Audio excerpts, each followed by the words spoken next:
Hello guys, Erica Hargaton here, a certified child sleep consultant with my private practice Babogue. I'm the creator of the Sleep Series, which is an online sleep program to help you on your sleep journeys with your little ones. And I'm a mum of three, so there's very little I haven't seen on the sleep front, and that's actually what I'm going to talk to you guys about today. So today I want to tell you my story and how I became a lover of sleep and maybe a little bit more aware of what's involved in sleep. And it really all stemmed from my struggle with my first child's sleep. So I'm a mum of a 10-year-old at the moment. There's no more on the way, an 8-year-old and a 4-year-old. And my 10-year-old was the one that I really struggled with. So he was born in May 2009, and myself and my husband had only been married the previous July. So he was born less than a year after we got married. So we're very lucky to get pregnant so quickly and have him so quickly. We're thrilled. But new parents, not a clue. Now, I will say this, I had read quite a bit about prepping. I'm a real prepper, I'm an organizer, like I like to know what's going to happen, and this threw me completely. I not a notion, because little person didn't do what the book said. Little person, isn't a robot. So it just absolutely threw me. And from birth and even from pregnancy, he was quite an unsettled baby. Like, he tried to come 5 weeks early and they ended up stopping the labour, and he ended up being born kind of 2.5, 3 weeks early. He was 6 pounds 14 ounces born, so not an overly small baby, but maybe small enough, kind of like all my other children were like 8 and 8.5 pound babies. So he was small enough. He was difficult to handle, difficult to feed. He squealed all the time from 3 weeks. The first 3 weeks were quite settled. I usually call those the real newborn 3 weeks. They're still sleepy from their journey, kind of coming into the world. But from 3 weeks, he squealed and squealed and squealed and squealed after every single feed. Just would rise his knees up, he'd squeal. He was so unsettled, and he hated being fed. Hated it, just absolutely hated it. He didn't want to feed, and as a result he didn't really gain very much. So I ended up not feeding him for a long period of time. I ended up cutting my breastfeeding journey short with him and switching over to bottles, but it didn't improve. He continued to squeal and squeal, and his sleep was horrendous. He didn't sleep during the day, like for any more than 45 minutes at a time, if even, and at night he was awake every hour or every 2 hours. He was just so unsettled. He never settled down. And I remember going to, the places that you turn to, like turning to my GP and turning to my public health nurse, and kind of, been told that it was a phase, that he would grow out of it, that he wasn't refluxy because he wasn't vomiting, and he was gaining, not massively, but he was gaining, he was okay. But I knew in my heart and soul that there was more to this than met the eye. I knew.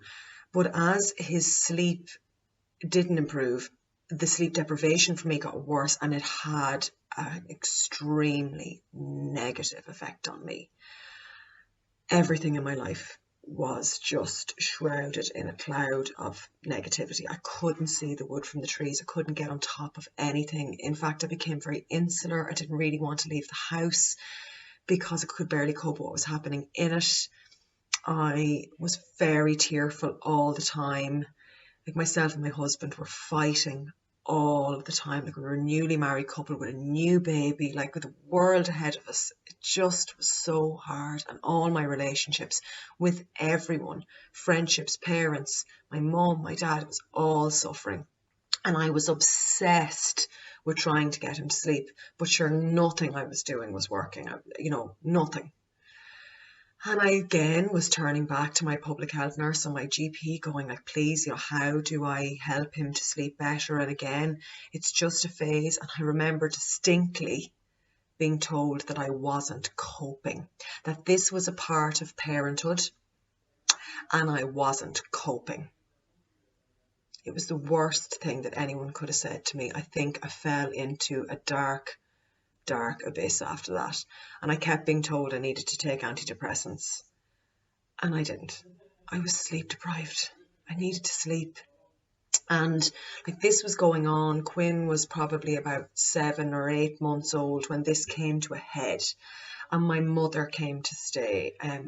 I don't live with where I'm from now, but my mum came to stay with us, and she said what opened the door to her was a statue of her daughter. Very grey, very lifeless, not me at all.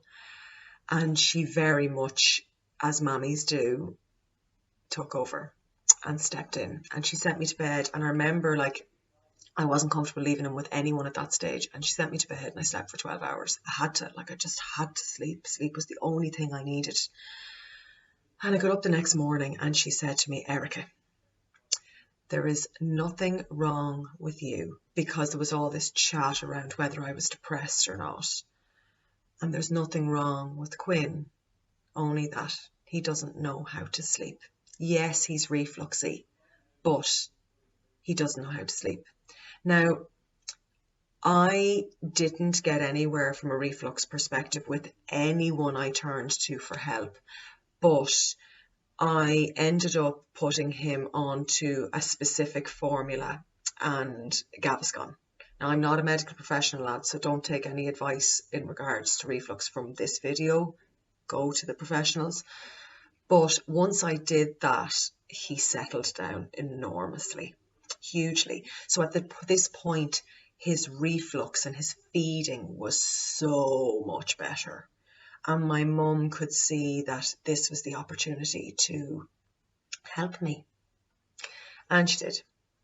She said, I've spoken to your father and I'm staying for the next couple of weeks to help you out. And she stayed for 2 weeks. And we worked together on Quinn's sleep. She very much led me and guided me and helped me. And I'm really grateful to her for doing that. And she did for me what I now do for families, I suppose. She gave me confidence around sleep. She taught me what she knew, and she awakened a love and an understanding of sleep in me. And we worked on his sleep. It was never perfect.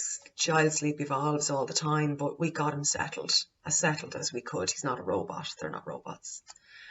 And I never looked back. It was the best thing I ever did for me and for my little family. And I don't regret it for an instant. But when I went on to have 2 more children, because I wanted to have more kids, I really was a bit afraid that I wouldn't be able to cope with sleep deprivation again. So I read everything I could. I educated myself. You name it, it's probably back there on the shelves. I've read it. Every sleep consultant's book, kind of any doctors or pediatricians that had written books, anything that was in the paper about sleep. My husband would cut it out and bring it home with me. This is the time before iPhones, by the way. I didn't have one of these to look up stuff on, so think about that. And I really moulded the next 2 kids' sleep from birth. Kate was exceptional. I do think she had that unicorn status in her. She slept through the night from 7 weeks. She did very, very well. Patrick was a little bit harder, but he went through the night from 12, which is incredibly early. But I really put that down to me understanding their sleep, guiding it and moulding it, and kind of using what I had experienced on my first child and bringing it to the table with a greater understanding, and putting in place flexible routines that I could have a life and still have sleep with my kids. I always get messages from people when they hear this story that it resonates with them. They can see it. They are experiencing it themselves. And I welcome your messages, you know, you're not alone.